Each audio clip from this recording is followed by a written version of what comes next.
चुन्नू मुन्नू, जल्दी उठो बेटा। सूरज निकल आया है। आज हमें बहुत सारा काम करना है। माँ, आज तो बहुत ठंडी हवा चल रही है। हाँ बेटा, मौसम बदल रहा है ना, लेकिन डरने की बात नहीं। बस हमें अपना घर और मजबूत बनाना है।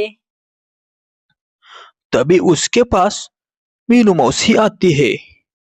मीनू मौसी तेज आवाज में बोलती है।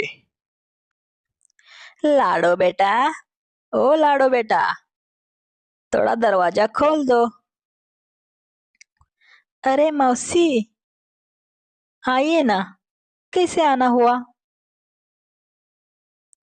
बेटी, जंगल में खबर फैली है कि आज रात बहुत बड़ा तूफान आने वाला है। गिद्ध राजा ने सबको सावधान रहने को कहा है। अरे मौसी, मैंने सब सुना है, लेकिन पहले मैं भोलू चिड़े और गोरी कौवे की मदद कर लूं। उनके घरों की टहनियां बहुत कमजोर है मौसी। अपना घर तो बाद में संभाल लूंगी। तभी मीनू मौसी लाड़ो को समझाती है। बेटा लाडो, दूसरों की मदद अच्छी बात है, पर पहले अपने बच्चों का घर संभाल। तूफान मजाक नहीं होता लाडो। बस मौसी, थोड़ा काम बाकी है, फिर अपने घर की मरम्मत कर लूंगी मौसी। आप चिंता ना करो। तभी जंगल में धीरे धीरे हवा तेज होने लगती है। बिजली की आवाजें, पेड़ों की टहनियां हिलने लगती है। तभी भोलू चिड़ा लाड़ो चिड़िया को आवाज देता है। अरे लाड़ो बहन, हवा बहुत तेज है। अपना घर संभालो और बच्चों को भी संभालो। हाँ भोलू भैया, बस 2 पल और, कुछ नहीं होगा मेरे घर को। तभी अचानक जंगल में बिजली कड़कड़ाती है और जोर से बारिश शुरू हो जाती है। लाड़ो के दोनों बेटे डर जाते हैं। माँ, हमारा घर हिल रहा है और टहनी की आवाज भी तो हो रही है।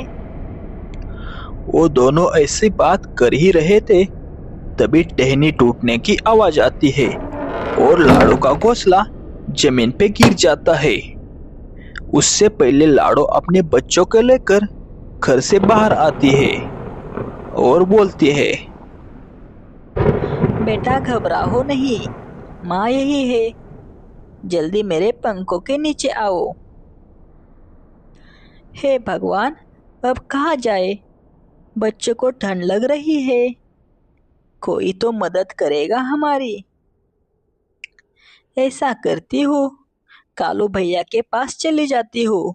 शायद वो हमारी मदद कर देंगे। लाड़ो चिड़िया अपने बच्चों के साथ कालू कौवे के पास पहुंचती है और कालू कौवे को आवाज लगाती है। कालू भैया, मेरा घर टूट गया है। बच्चों को बहुत ठंड लग रही है। थोड़ी देर अपने घर में आसरा दे दो भैया। अरे लाड़ो बहन, मेरा घर बहुत छोटा है। अगर तुम आ जाओगी तो घोंसला टूट जाएगा। माफ करना मुझे, मैं कुछ नहीं कर सकता।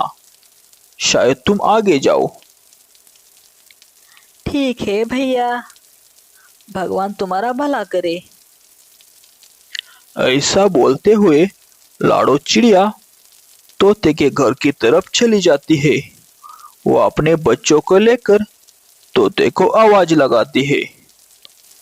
अरे तोता भैया, बच्चों को बारिश लग रही है और ठंड भी तो बहुत है भैया। थोड़ा ठहरने दे दो ना भैया। अरे लाड़ो, देख तो सही, मेरे घर में पहले से ही पानी भर गया है। यहाँ तो खुद डूबने की नौबत आई है और तुम कहाँ इस पानी में आ जाओगी। ठीक है भैया, अब मैं क्या करूँ? ऐसा करती हूँ, कबूतर के पास चली जाती हूँ। तभी लाडो चिड़िया कबूतर के पास चली जाती है और उसको आवाज लगाती है। अरे कबूतर भैया, जरा दरवाजा खोलो, बाहर बहुत बारिश है। मेरे बच्चे ठंड से कांपने लगे हैं भैया। अरे बहन, मेरा घोंसला भी भीग गया है, कहीं और कोशिश कर दो बहन। हम सब इस घोंसले में आएंगे तो शायद मेरा घोंसला टूट जाएगा। अब तो लाडो चिड़िया भी दुखी हो जाती है। माँ, हमें बहुत ठंड लग रही है। बस बेटा, माँ कुछ न कुछ रास्ता जरूर ढूंढ लेगी, तुम चिंता मत करो। लाडो चिड़िया हताश और निराश होकर फिर से मीनू मौसी के पास पहुंच जाती है। मीनू मौसी, किसी ने भी दरवाजा नहीं खोला, सब अपने अपने घर में छिपे हैं। अब क्या करें मौसी? लाडो बेटी, अब सिर्फ एक ही जगह बची है, गिद्ध राजा का घर। चलो वही चलते हैं, वो हमेशा सबका ख्याल रखते हैं बेटा, शायद हमारा भी रखेंगे। बस बच्चों, थोड़ी देर और, अब हम सुरक्षित जगह जाएंगे। ऐसा बोलकर मीनू मौसी और लाडो चिड़िया गिद्ध राजा के घर की ओर निकल जाते हैं। कुछ ही समय में वो गिद्ध राजा के घर के पास पहुंच जाते हैं। गिद्ध राजा, मैं लाडो चिड़िया हूँ।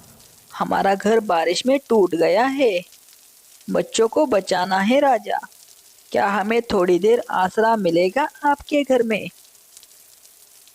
लाडो बेटी, तूने हमेशा सबकी मदद की है, मैं तुझे कैसे मना कर सकता हूँ। आ जाओ, यह घोंसला सबका है। घर के अंदर जाते ही मीनू मौसी बोलती है। देखा लाडो, अच्छा काम कभी व्यर्थ नहीं जाता। हाँ हाँ मौसी, भगवान का शुक्र है, अब बच्चे सुरक्षित हैं मौसी। ऐसा बोलते हुए वो सारे जन सो जाते हैं। फिर सुबह हो जाती है। सुबह के साथ साथ बारिश भी रुक जाती है और सूरज की किरणें जंगल की टहनियों पर पड़ जाती है। मौसी, अब सब ठीक है, चलो दूसरों का हाल भी देख लेते हैं। दोनों उड़कर कुछ ही समय में बस्ती की तरफ पहुंच जाते हैं। उन्हें देखकर भोलू चिड़ा बोलता है। अरे लाडो, तू ठीक है ना? कल रात बहुत बुरा तूफान था। हाँ भोलू भैया, हम ठीक है, गिद्ध राजा ने हमें बचा लिया। अब देखो, सब ठीक है। वाह, हमारे राजा तो सचमुच महान है। वो बात कर ही रहे थे, तभी अचानक गोरी के चीख की आवाज आने लगी। अरे बचाओ, हमें बचाओ कोई, हम डूबने लगे हैं, कोई तो हमें बचाओ। ओह, हे भगवान, ये तो गोरी कौवी की आवाज है। जल्दी चलो मौसी, वो कहीं मुसीबत में फंसी है लगता है। वो उड़कर नदी किनारे पहुंचते हैं। वो देखते हैं कि कालू और गोरी बाढ़ के पानी में फंसे हैं और कालू कौवा चिल्ला रहा है। अरे लाडो, लाडो हमें बचाओ, हम बह जाएंगे। अरे रुको रुको कालू भाई, मैं लंबी टहनी लेकर आता हूँ। तभी भोलू चिड़ा कुछ ही समय में टहनी लेकर आता है और पानी की तरफ बढ़ा देता है। बल्लू भैया, थोड़ा और नीचे करो टेनी। कालू गोरी, टेनी पकड़ लो। तभी दोनों टेनी पकड़ते हैं और सब पंछी मिलकर उन्हें ऊपर खींचते हैं। तभी गोरी कौवी बोलती है, धन्यवाद लाडो, अगर तुम नहीं होती तो हम डूब जाते। तभी कालू कौवा शर्मिंदा होकर बोलता है, लाडो बहन, तूने मेरी जान बचाई, और जब तू मेरे घर मदद मांगने आई थी, मैंने दरवाजा तक नहीं खोला था। मुझे माफ कर दो। कालू भैया, गलती हर किसी से होती है, माफी मांगना ही सच्ची बहादुरी है। वाह वाह लाडो, तू तो सच में दिल की बहुत बड़ी है। फिर सारे पंछी गिद्ध राजा के पास पहुंचते हैं।